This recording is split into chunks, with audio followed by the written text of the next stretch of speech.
do that, we'll call the meeting to order and ask that we need to go ahead and do a roll call. Is that correct? That's correct. Okay, we can go ahead and do the roll call while we're waiting for Mayor Giles.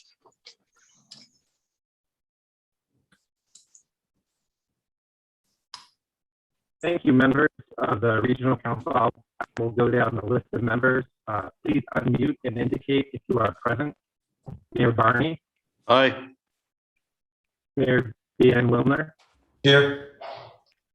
Mayor Curlat. Here. Jen Daniel. Here. Mayor Dickey. Here. Mayor Gallego. Here. Supervisor Goodman.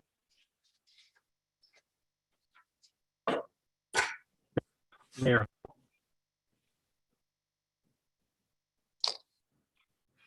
Did you say Mayor Hall? Mayor Hall, yes. I'm here. I'm here. Mayor Herkey.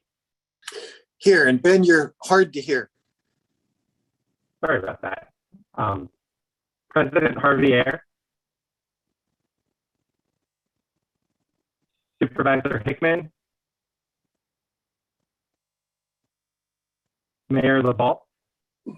Yes, I'm here. Jackie Meck. Here. Mayor Molina.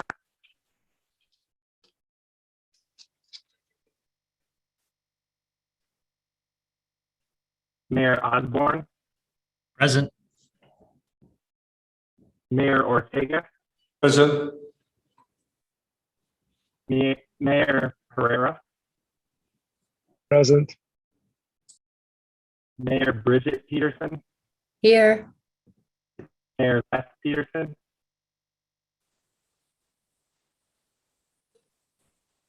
Mayor Price. Mayor Riggs. Mayor Rodriguez. Present. Mayor Schultz. Present. Vice Mayor Smith. Mayor Walter.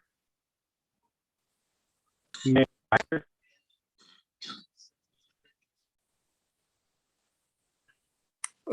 I'll let you know that Mayor Wilson is on. I hit the wrong button and went off and had to come back on again. Thank you. Our Chair, Chair Giles, have you joined? Is there anyone I didn't call? Ben, this is Good Mayor morning. Myers. I didn't hear you.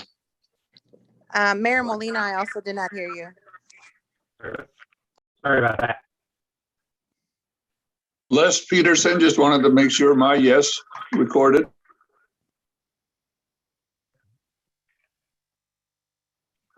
Thank you. A quorum is present. All right, perfect. Mayor Wilson, if you can go ahead and mute yours, that'd be awesome. And then do we have any cards filled out for call to the audience? We received one public comment. Okay. Catherine. Ben, you're cutting out really bad. I don't know if everybody else is hearing the same thing I am. So it's difficult to understand you. Yeah, I'm hearing the same thing, Mayor Ward. Let me check.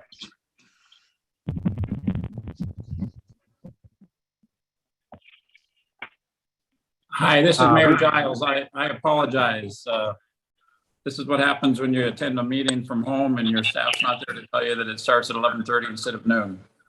Mayor Giles, this is Mayor Wires. I went ahead and started things for you. We got roll call done and Thank we were you. just going to call to the audience. Thank you very much. I appreciate that, Jerry. Thank you. You have control of the plane. Thank you very much. So have we completed call to the audience yet? Hi, Mayor Giles. I'll go ahead and read the public comment now. Thank you.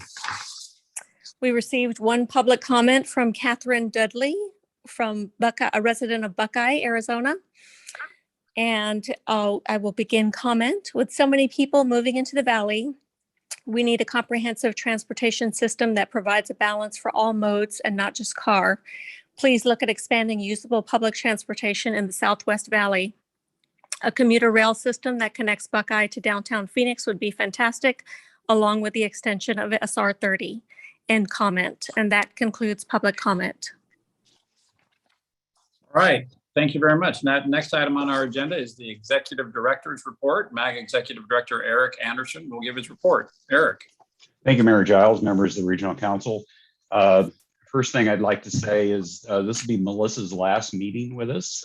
She is relocated to her birthplace, Guam. And so Ben Brooks, who's on this call in the meeting, also will be taking her place. And so you'll see both of them in the meeting today. So I just wanted to share that with you.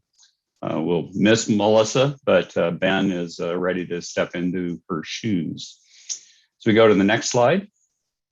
So MAG had the opportunity to host the Association of Metropolitan Planning Organizations in early October. This is one of the national associations that MAG belongs to as a metropolitan planning organization. Our policy team helped plan the event. They had over 300 people from across the country, literally from Alaska to Florida, Maine to California. So very well attended. Included mobile tours of the Native Nations, Tempe streetcar, as well as Nathan Pryor led a 10-mile bike tour of Scottsdale too.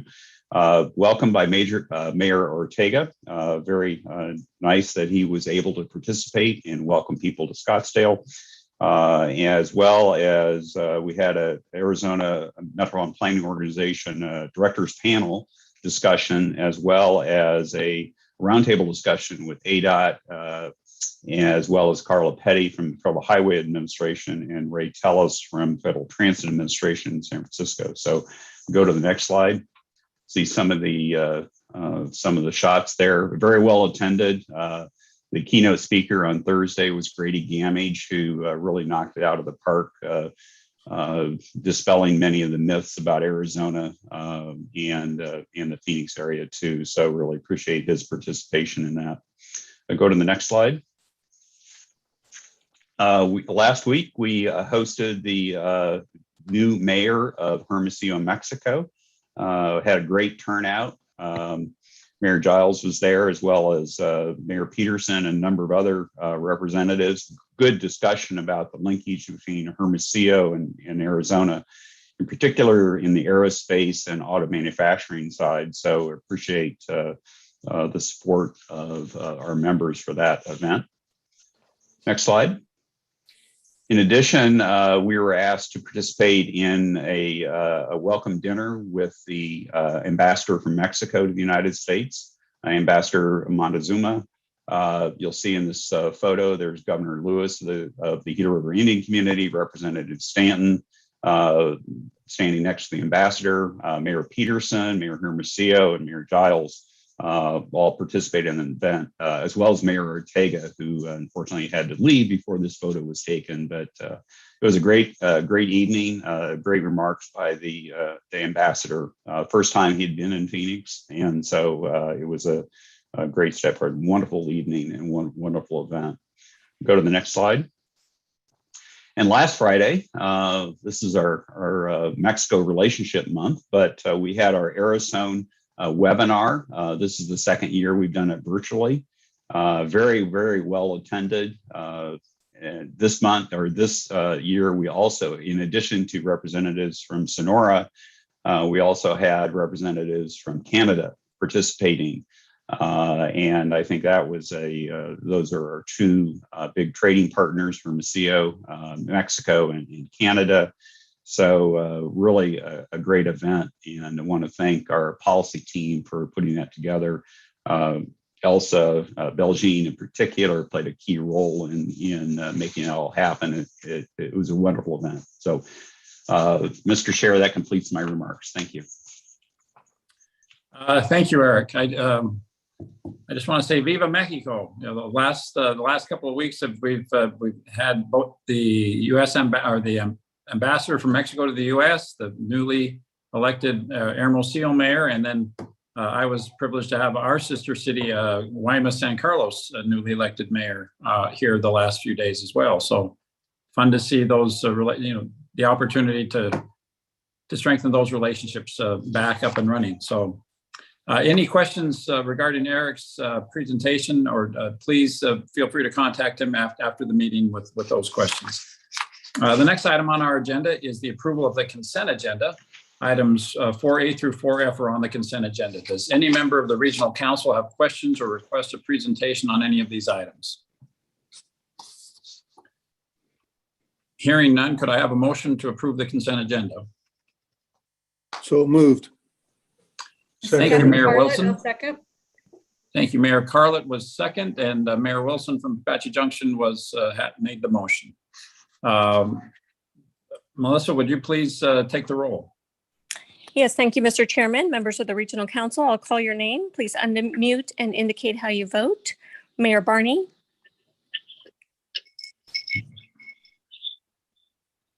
Mayor Barney, are you there? Mayor Bien Wilner. Mayor Carlett. I vote aye. Thank you. Jen Daniels. Aye. Thank you. Mayor Dickey. Aye. Thank you. Mayor Gallego. Aye. Thank you. Supervisor Goodman. Mayor Hall. Aye. Thank you. Mayor Hartke. Yes. Thank you. Mayor Hermosillo. Mayor LaVault. Yes. Thank you. Jackie Meck. Aye. Thank you. Mayor Molina. Aye. Thank you. Mayor Osborne. Aye. Thank you. Mayor Ortega. Yes. Thank you. Mayor Pereira. Yes. Thank you. Mayor Bridget Peterson. Yes. Thank you. Mayor Les Peterson. Mayor Price. Mayor Riggs. Mayor Rodriguez. Yes. Thank you. Mayor Schoaf. Yes. Thank you. Mayor Wires. Aye. Thank you. Mayor Weiss. Aye. Thank you. Mayor Wilson. Aye. Thank you. And Chairman, how do you vote? Aye. Thank you. Is there anyone that I missed? Thank you. That motion carries unanimously. Thank you, Melissa. Item 5 on our agenda is the draft MAG policy principles presented by MAG policy planner Sapna Gupta. Sapna? Thank you, Mr. Chair and members of the Regional Council. As the Chair stated, the MAG policy principles present MAG's policy approaches for a wide range of its work, ranging from specific legislative items to the broader roles and responsibilities for the agency. We developed these policy principles a few years ago, and we update them on an annual basis. We present them for the updated policy principles for a vote at this time of the year. Next slide, please. The brochure describes what the MAG policy principles and the MAG agency is about, and it is posted under the About Us tab on the agency's website. The policy principles have been very useful in a number of ways, as I will discuss shortly. The policy principles are currently formatted as a trifold brochure that we share and leave behind at meetings, for example, with state legislators, in congressional offices, and at meetings with stakeholders. It is a way for us to share the goals and the mission of the agency with the public and with the stakeholders, whether they operate at the local, at the regional, state, or federal level of government, or of the nonprofit and business sectors. Next slide, please. More importantly, this is an approved set of policy principles that the agency can draw upon. We revise this brochure annually, and so if something comes up during the course of the year, we have these policy principles that we can turn back to and proceed in a nimble and appropriate manner. Next slide, please. These updated policy principles were presented for review in the consent agenda of the Management Committee, the TPC, and the Regional Council last month, and they are in your agenda packet. We would like to go over some of the changes in this year's update. We have an updated graphic to complement the language that we included in last year's policy principles, and that is in this policy principles on the enabling legislation for the continuation of the sales tax to fund future transportation projects. And also, as you can see, the map that's been presented in your prior presentations is now in the policy principles brochure. We have also added, replaced the old graphic that we had with a new graphic.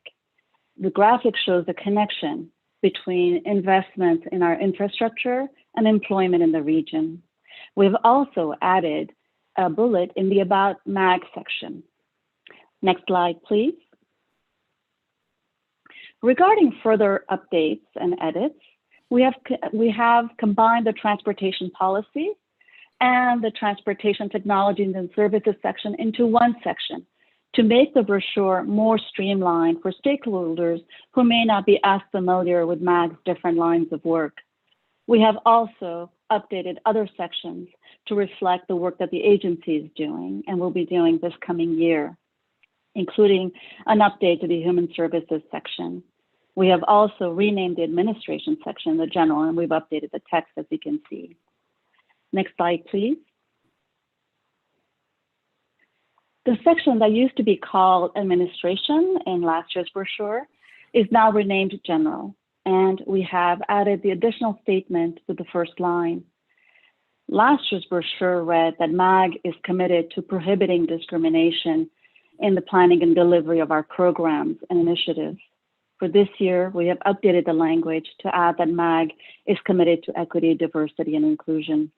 This language reflects the work that we do in serving the public and with our members and stakeholders. Next slide, please. I wanted to note the additional feedback that we have incorporated since sharing the updated policy, MAG policy principles in last month's consent agenda. Based on feedback that I've received, we've highlighted the additions that we've made to the brochure. Last month's consent agenda version had 3 photos across the top. We have now added a new heading describing the policy principles, and we also describe MAG's membership. And you can also see in the highlight, we've added language about the data-driven approaches for MAG's efforts in the homelessness sector in the human services section. Next slide, please. The item is on the agenda for recommendation for action, with a recommendation for approval of the MAG updated policy principles. I wanted to note that the MAG policy principles were approved by the Economic Development Committee on October 5 and by the Management Committee on the 13th of this month. They were part of the consent agenda of the Transportation Policy Committee, and they were approved on October 20th. Mr. Chair and members of the Regional Council, this concludes my presentation. Thank you, Sapna. Are there any questions or comments from the membership on this item? Just to note, this item is on our agenda for approval of the draft MAG policy principles. Could I have a motion to that effect? Also move again. Thank you, Mayor Wilson. Is there a second? Second, Mayor Buckeye. Thank you. Are we calling you Mayor Buckeye? Second, Eric Osborne. All right. Thank you, Mayor Osborne. I thought maybe, you know, I knew how committed you were to your community, so I thought you might have gone through a name change. But I've legally changed my name, yes. Okay. It's a very good name. I'll consider Mayor Buckeye as well. All right. We have a motion and a second. Would you please take the roll call? Yes, thank you, Mr. Chairman, members of the Regional Council. I'll call your name. Please unmute and indicate how you vote. Mayor Barney? Aye. Thank you. Mayor Bienwellner? Aye. Thank you. Mayor Carlett? Aye. Thank you. Jen Daniels? Aye. Thank you. Mayor Dickey? Aye. Thank you. Mayor Gallego? Aye. Thank you. Mayor Hall? Aye. Thank you. Mayor Hartke? Yes. Thank you. Mayor LaVault? Yes. Thank you. Jackie Meck? Aye. Thank you. Mayor Molina?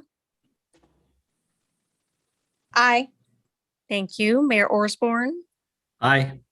Thank you. Mayor Ortega. Yes. Thank you. Mayor Pereira. Mayor Yes, Bridget. sorry. Yeah, Oh, yes. thank you, Mayor Pereira. Mayor Bridget Peterson. Yes. Thank you. Mayor Les Peterson. Mayor Rodriguez. Yes. Thank you. Mayor Schoaf. Yes. Thank you. Mayor Wires. Yes. Thank you. Mayor Weiss. Aye. Thank you. Mayor Wilson. Yes. Thank you. Mr. Chair, how do you vote? Vote aye. Thank you. Is there anyone that I missed? The motion carries unanimously. Thank you. Item 6 on our agenda is the Regional Homelessness Action Plan presented by MAG Deputy Director Amy St. Peter and MAG Regional Homelessness Project Manager TJ Reed. Amy and TJ, take it away.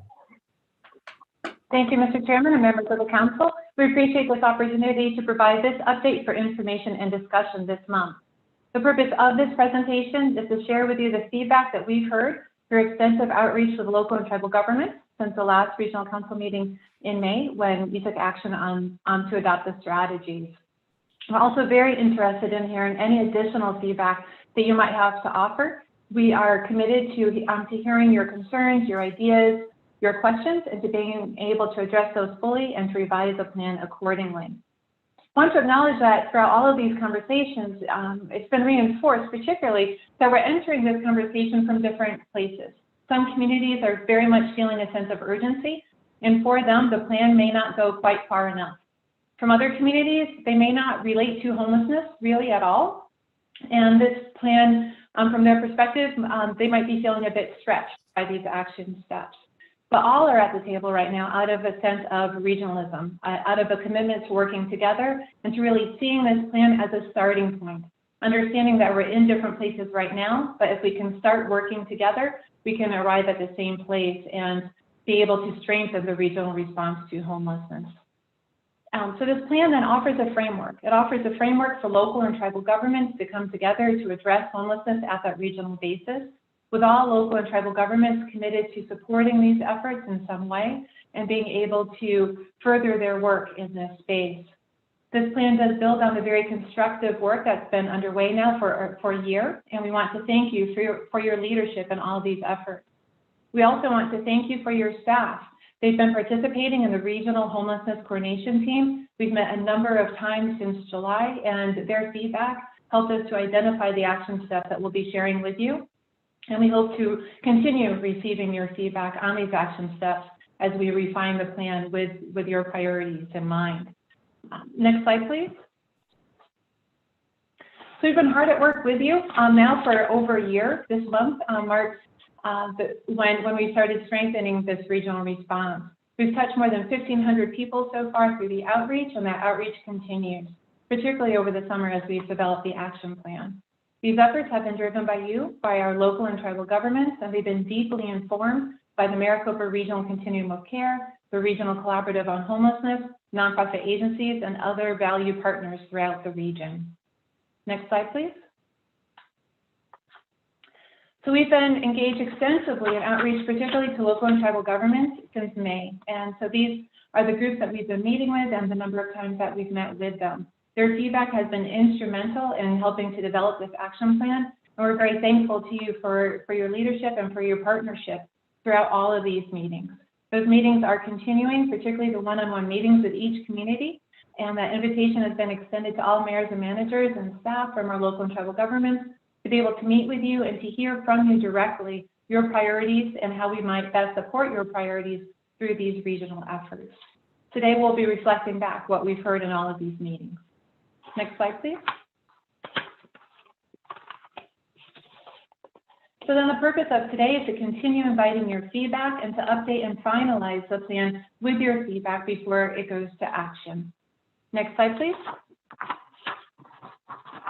This is the question that we've been answering with you then since we started developing the action plan in June. We're keenly focused on the two different time elements of this question. One, there is an immediate need. We're experiencing a crisis in homelessness, and there's a sense of urgency around that.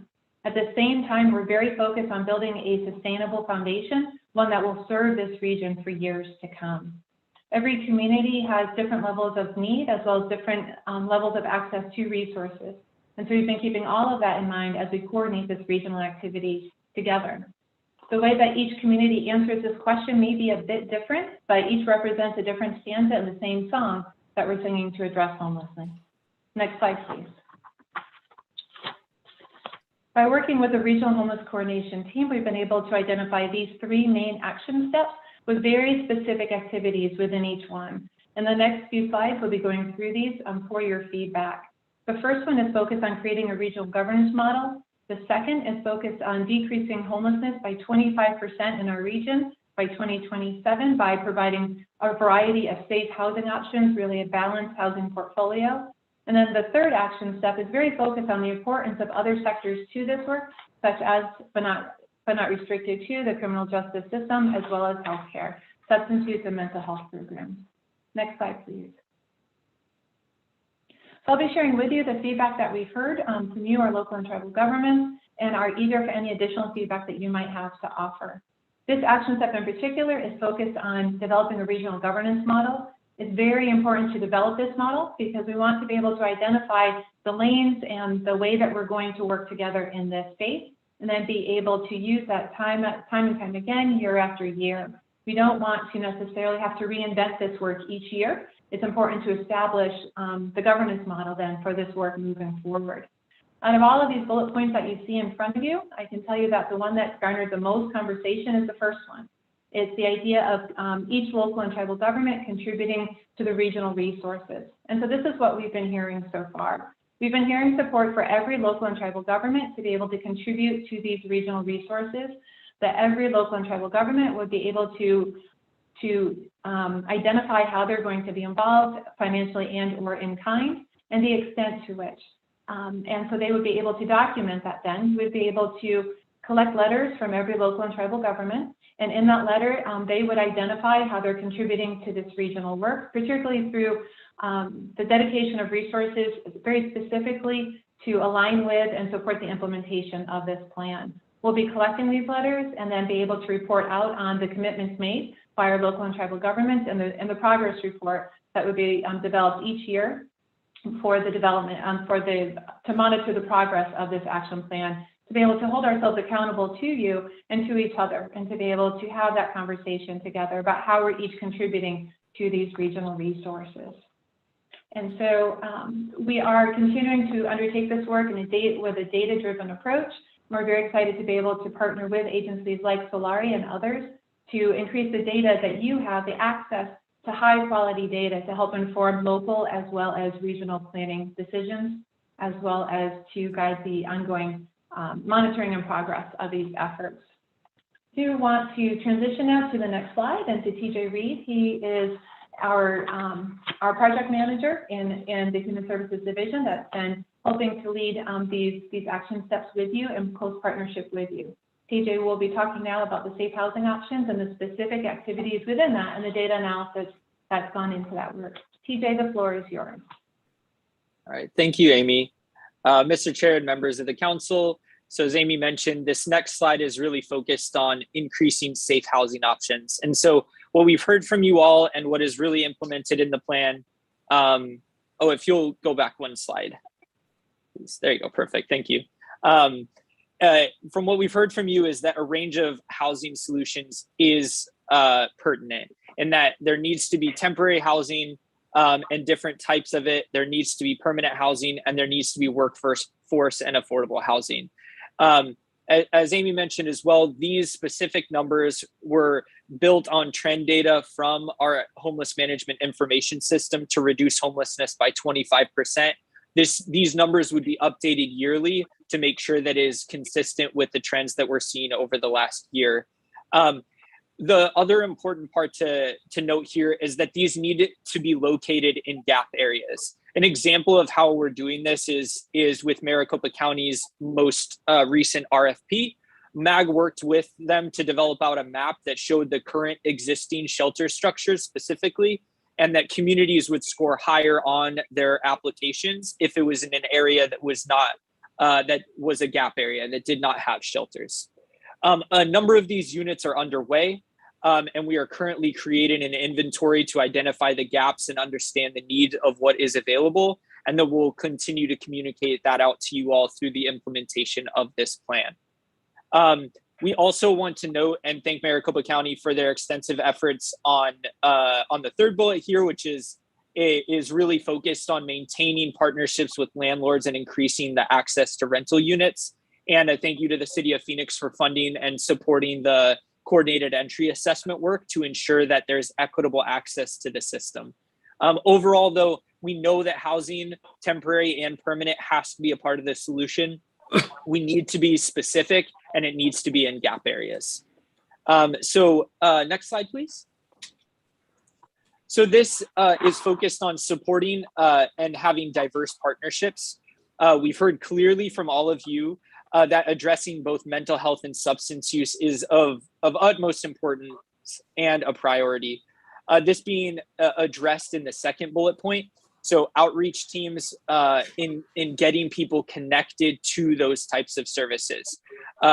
We want to make sure that there is a local aspect and also a regional aspect, that those on the ground in local communities can have access to this service, but it is connected to those regional efforts. Lastly, we heard a lot of interest around community courts, and that this is a local and sometimes sub-regional solution that benefits the region as a whole. MAG staff is working, as this is approved, to develop a regional toolkit and best practices to support local communities in building out these systems. And what this does is it reduces barriers to things that are vitally important, like employment and housing. And so as long as we can continue to do that and local communities are building up their efforts to reduce those barriers, that will help us as a region reduce homelessness. And so that's really what we're hearing from you. Obviously, you've seen these before, so we're not going to go through every single bullet, but we wanted to highlight some of the items that really stuck out and were things that resonated with each of our meetings with you all. Next slide, please. And then the next slide too. So the next steps here, you'll see right now in October, we're offering the drafts of the regional action plan for review and comment.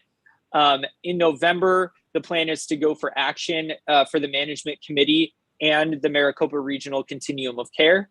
And then in December, as you all are aware, we have a special session at this point that is designated for this topic and homelessness, which is very exciting. It's the first special session, and it's one that is focused purely on homelessness, which really shows the emphasis and the urgency of this particular topic. And then lastly is just supporting the implementation in January and on as we seek to implement these action steps. Next slide. And so here is my contact information as well as Amy. So if you have any questions or comments after this meeting, you're more than welcome to reach out to us via email or call or however works best for you. And with that, I will give it back to you, Mr. Chair, and we'll take questions and discussions at this point. Hey, thank you very much, Amy and TJ. Great presentation. As the agenda suggests, this is on our agenda for information and discussion in anticipation of our December, likely the December 8th regional council meeting where this will be the sole subject of the meeting. I just want to express my appreciation to Amy and TJ and the staff at MAG. They have worked tirelessly on this issue, done a lot of community outreach. I think each of the communities reflected on in this regional council have had the opportunity to meet since our last discussion on this topic with Amy and I think there's been a tremendous, from my understanding, tremendous cultural shift on this, and I really want to celebrate the progress that I think our region has made in addressing this topic. So thank you very much to Amy, and thank you to each of you for really opening your hearts and being willing to think about how we ought to address this issue as a region. So having said that, though, I did note that when I read this report, Amy, that homelessness in Arizona is growing faster than anywhere else in the country. So that's a little sobering. We need to remind ourselves that it's time for us to try to catch up and run to the front of this parade, because we don't want that distinction, do we? So having said that, I'd like to open it up for any questions or discussions from the membership on this. Mayor? Yes, please. Mayor Dickey, Fountain Hills. I just wanted to also express my thanks. I think, I don't know how long ago, but El Mirage had a event called El Mirage Cares, and Fountain Hills wanted to do something along those lines. And we've been working on it for a couple of years in COVID and such. And in the meantime, some of the subjects have popped up, and one of them is homelessness. So now on Saturday, starting at 8 o'clock, we're going to have a gathering in Fountain Hills called Fountain Hills Cares. Amy's going to be a speaker. She's been just above and beyond helping us and getting other speakers, and working really closely with Councilwoman Peggy McMahon. We're going to talk about suicide, mental health, racial issues, and substance abuse. So it should be quite a half a day. And I just really appreciate the professionalism and the information and the factual angle that she has brought to this, and able to really diffuse some concerned folks. So I really appreciate it. Thank you, Mayor Dickey. Thank you, Mayor. Mayor Giles, it's Ken Weiss. Yes, Ken. I hear this word, the thoroughness that went into this report is pretty amazing, especially with the diverse needs of every community that MAG serves. And Amy and her team, I mean, honestly, the conversations they had with me and with our people at Avondale were very honest and very open. We stressed what Avondale could do, what we're capable of doing. I don't think any city wants to make commitments that they can't fulfill. And I think this report, and Amy kind of addressing it in the beginning, saying, every city can do what they have to do. And I think Avondale is up to the challenge for how we serve our community. I had a tour today with a busload of real estate professionals, commercial and residential. And one of the questions that came up was homelessness in the West Valley. And I think a lot of us would agree that the key to stemming homelessness and not just being reactive is the ability of workforce housing to address those in our community who work hard every day, but may not be able to afford the rents that are rising every day. And I think that is something that the West Valley can get on board with, especially when it comes to lobbying the governor's office and the legislature to allow cities to have more say and allow us to work with developers who want to bring that workforce housing to our communities and allow that to happen. And I've told the story.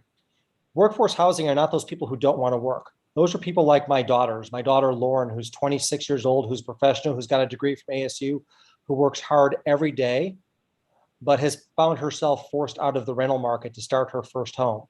She lives with my wife and I, and she wants to live on her own. But for her to live on her own is impossible right now unless she had a roommate. I think as cities, we are obligated to find solutions to those type of issues where our residents can be born, go to school, grow up, start their own families, and end their lives or and their housing search in our communities. In Avondale, we want our residents to live with us their entire life. And I think we have to have offerings that run that gamut. And I think it's incumbent upon the cities to lobby the governor and say, give us the tools and the opportunities to negotiate with developers to bring workforce housing to our cities as we see fit. Thank you, Mr. Chair. Thank you. Thank you, Mayor Weiss. Other comments or discussion? I know staff. Mr. Chairman, Mayor Ortega. Go ahead, Amy. I'm sorry, Mr. Chairman, Mayor Ortega has his hand raised. Sure. Oh, I apologize. Thank you, Mayor Ortega. I'm on my laptop, and I apologize. Hey, we're fine. We're fine, Chair Giles. We did have a very good conversation with Amy and the staff about the subject. Look forward to the next in-depth look. We are looking at an East Valley solution so that actually between cities, we don't cause a pop-up situation where one solution aggravates another town or another city. And I think that's really how MAG serves ourselves well. And we are looking at hopefully having a three-way, Tempe, Mesa, Scottsdale, something come forward by January. It's still in the works, but we're looking at some really concrete proposals. Thank you. Thank you for your leadership on this, Mayor Ortega. You have convened a couple other cities with a kind of a East Valley idea in mind, and I've appreciated the opportunity to participate in those. Thank you. For sure. Thanks. Other questions or comments? Mayor, this is Bridget Peterson from Gilbert. Yes, Bridget, go ahead. Thank you. I want to thank Amy for all the work that she's done, and she's come up to Gilbert and met with us. And I appreciate all the time and effort she's put into this. We did another virtual meeting recently. I appreciate everything that everyone is doing to move this forward. I just had a question, maybe clarification for some of the current language. You mentioned in one of your slides mentioned and the report mentions the commitment letter from councils each year. And my question goes, I won't be here necessarily in 4 more years, and the members of my current council won't be here, and some of them in 2 years. How do we move forward with councils that may not want to provide a letter like that for this obligation? Can we maybe put something in the language that reflects if a city or town decides to not participate at that current time? I hate to commit future councils to something that I really shouldn't be committing them to. Mayor Peterson, Mr. Chairman, and members of the council, thank you very much for that clarification. There has been a lot of discussion about that particular action item, and that is certainly one of the considerations. We've heard from other communities as well that they're reluctant to bind their councils to action, and that is definitely something that I know you as local leaders need to address fully with your own councils as well. What we're looking at right now is that those letters would be valid for 1 year, and so not looking to 4 or 5 years in the future, but every year you would be talking with your council around what commitment are they able to make at that time to support these regional efforts, looking at financial and or in-kind contributions. In terms of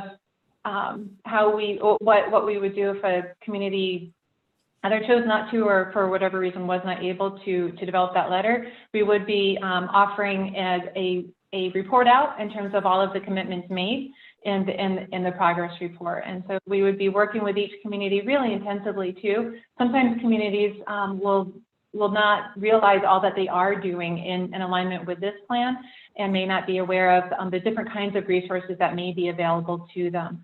So we would work very closely with every community to explore any and all possibilities in ways that they can participate in these regional efforts in a way that really does meaningfully support the regional response, but it needs to align with your local priorities and your access to resources. So we would work very diligently with you. We would be sharing the kinds of commitments that all local and tribal governments are able to make, and that may spur on additional ideas as well.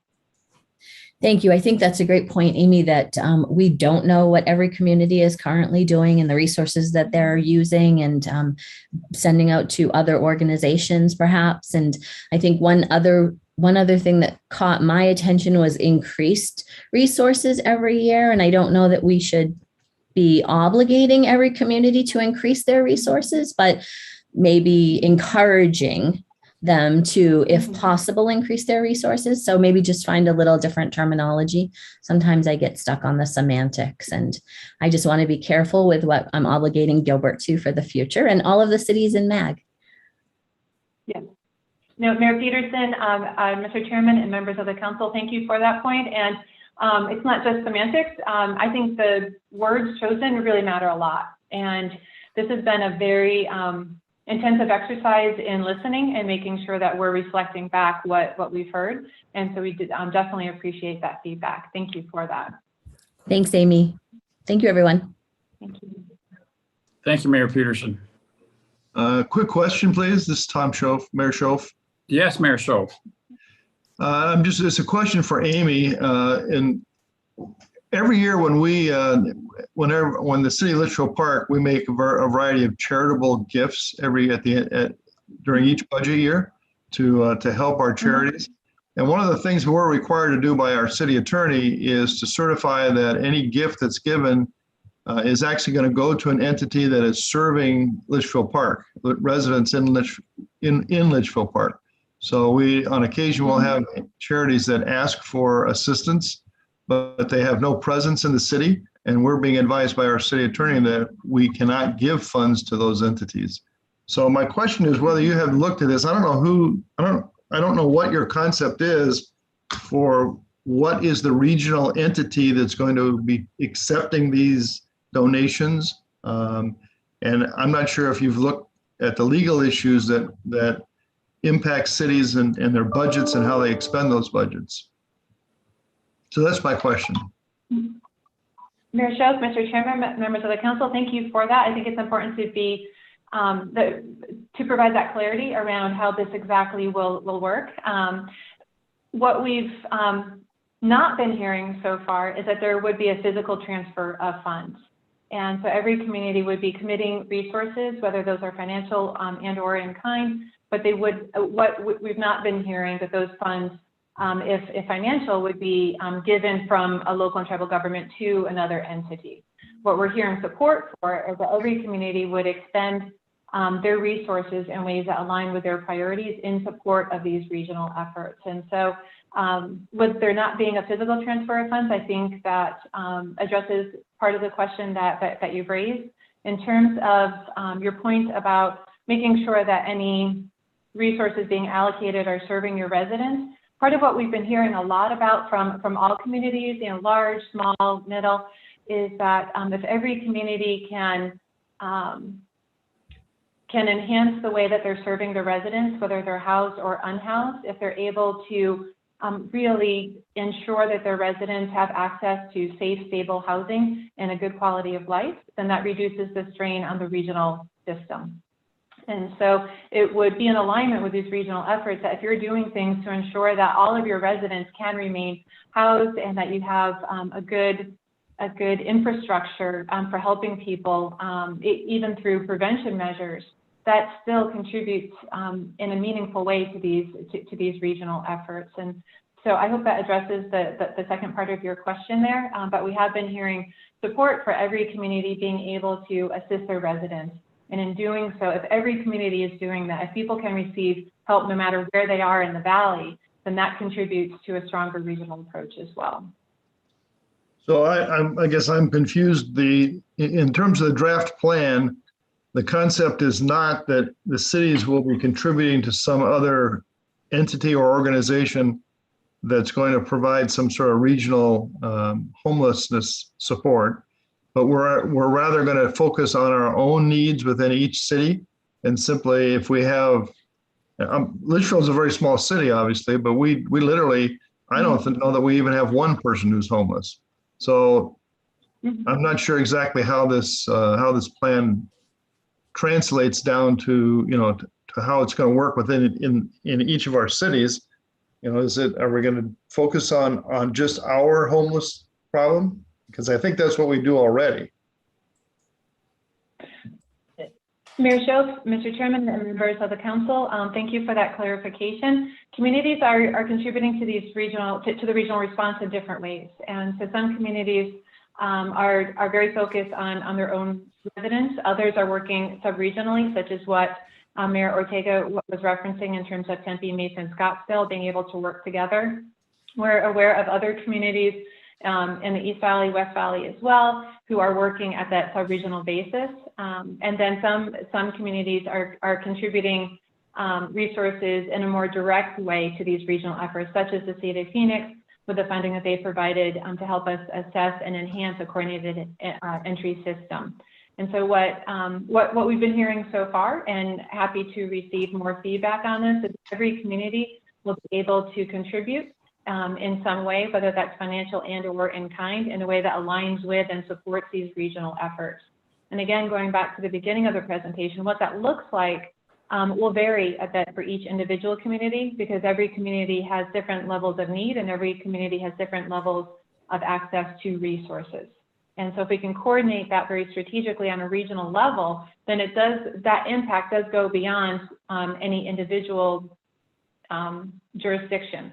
It extends regionally because it's being coordinated regionally, and we're taking actions together in a consistent way and in a way that aligns with the goals that we've identified for the region as a whole. And TJ, are you on? If I may chime in. That? Yeah, Mr. Chair and members of the council and Mayor Shove. So 2 examples of that would be, one of our action steps is to increase temporary housing. So a community who is interested in that and how they could participate is simply implementing shelter or temporary housing. Some communities have done that with an iHelp program where they're partnering with their faith-based community to provide shelter beds. That is in alignment, and that would count as financial contributions to the plan because it is within the plan. Another action step is interdepartmental teams and developing that within local communities. And this is one that was more popular for smaller communities, is that they develop out a meeting group or a space that they can coordinate with different departments. So police, fire, their human services department, if they have it, or if it's one person wearing many hats, that person meeting with several other entities within the community, whether it's their parks, their libraries, whatever that community has, them working in an interdepartmental way to collaborate around how we respond to homelessness. And so if they do that, that is a way in which they are participating in this plan. So I wanted to throw out a couple of examples of that it is not necessarily, this physical transfer of funds. It's, we have a list of things that you all have really done a great job of putting together as ideas to resolve homelessness regionally. And if people are participating in those locally and in that regional way, then that is a part of participation and not just that physical transfer. Thank you, TJ, and Mr. Chairman and members of the council. Just to enhance and to support what TJ had just shared, it does go beyond what each individual community is doing because of that regional coordination. And so, with more of a local activity like the teams within the departments, it's also then providing that regional layer of coordination where we're able to help communities launch new teams if they don't already have them, to be able to provide that technical assistance, and then also to help the communities that already do have the teams to learn from each other and to share those best practices. And so as individual communities are enhancing their response to people experiencing homelessness within their jurisdiction and their neighboring communities, as a region, we're also strengthening that infrastructure that's available to assist people throughout the valley as well.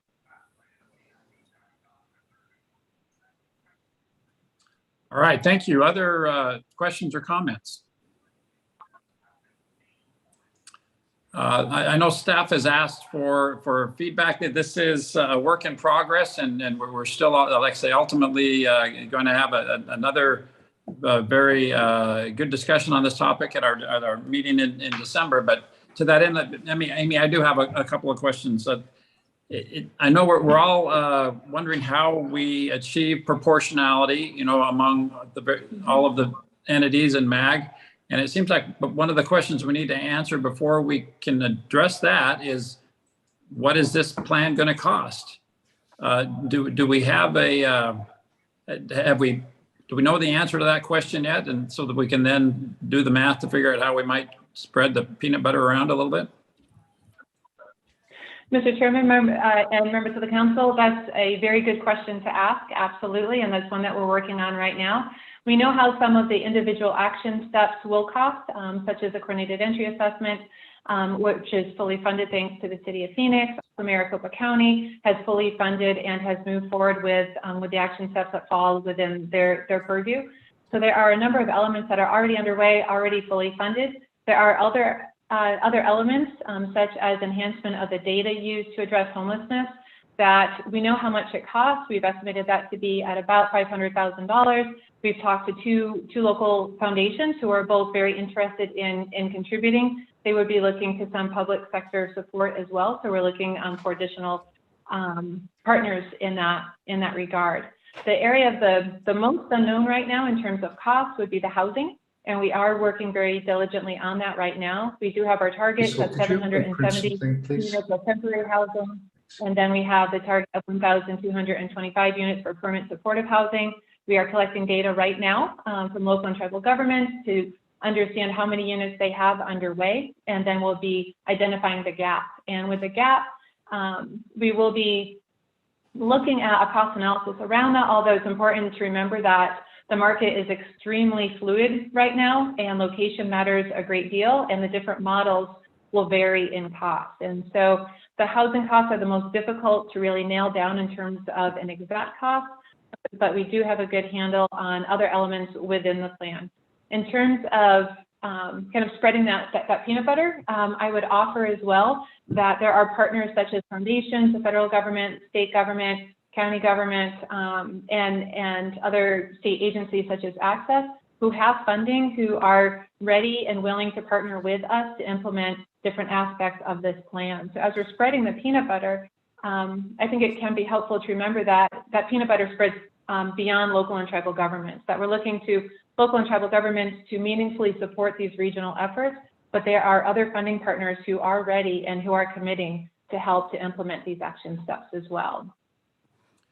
I get that this is ultimately going to come from a few different pots of money. And I mean, we're all watching very closely what's going on in Washington right now. And the Build Back Better plan does include the Housing America plan. And so, you know, ultimately, I think a lot of our individual cities may be receiving some federal money that will help us to backfill, you know, whatever commitments we make on this. But I think before that, maybe before that December 8th meeting, or at least before the cities write these individual letters identifying what level of commitment they have, it might be good for us to have some math, you know, so that we can proportionately, you know, have a rough idea, you know, what our share of a regional response might be. So I'll just offer that up as a suggestion.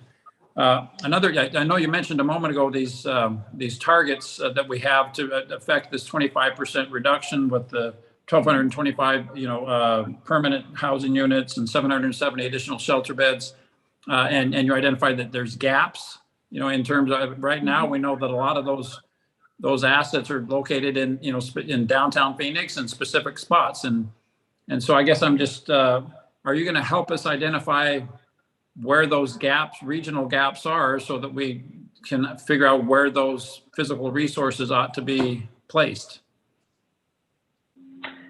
Mr. Chairman and members of the council, yes, we do have the homelessness assets and needs data for Unified Planning tool that has been made available to your staff. We're happy to provide that again as well to anyone who might be interested. That does clearly show where the current population of people experiencing homelessness are right now.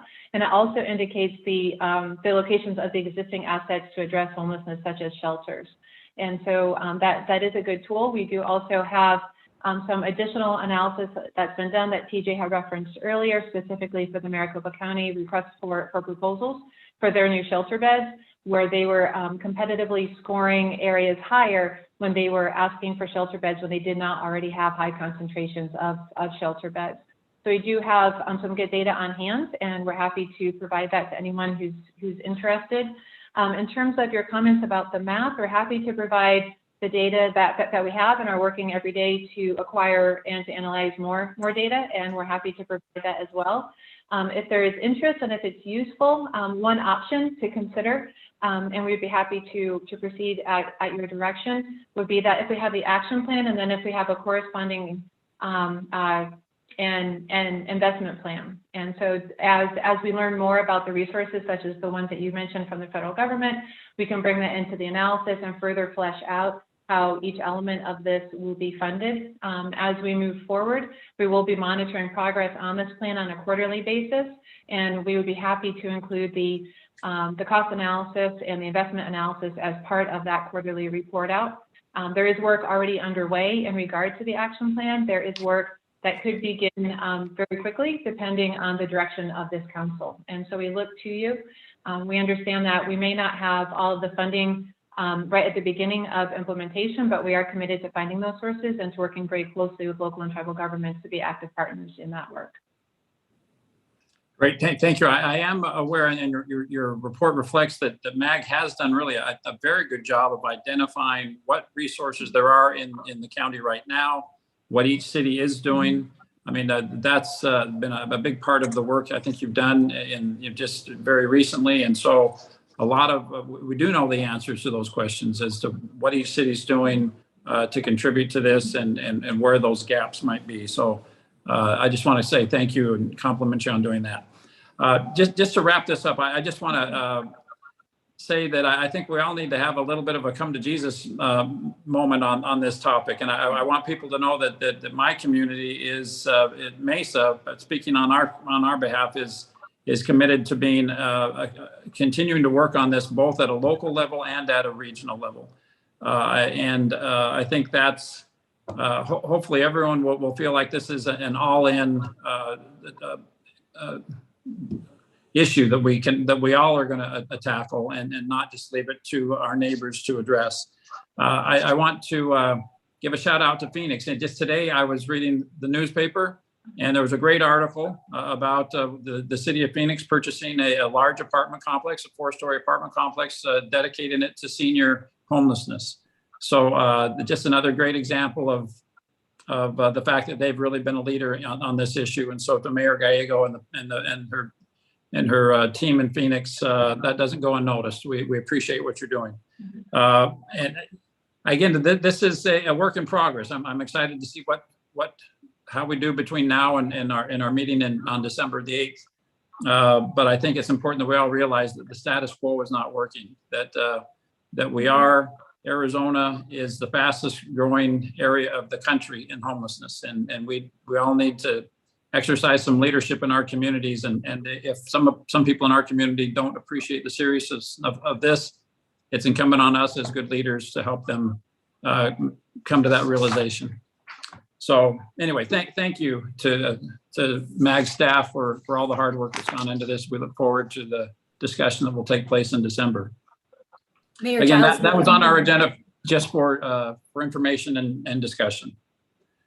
Next item on our agenda is item Mayor, 6. Oh, I'm sorry.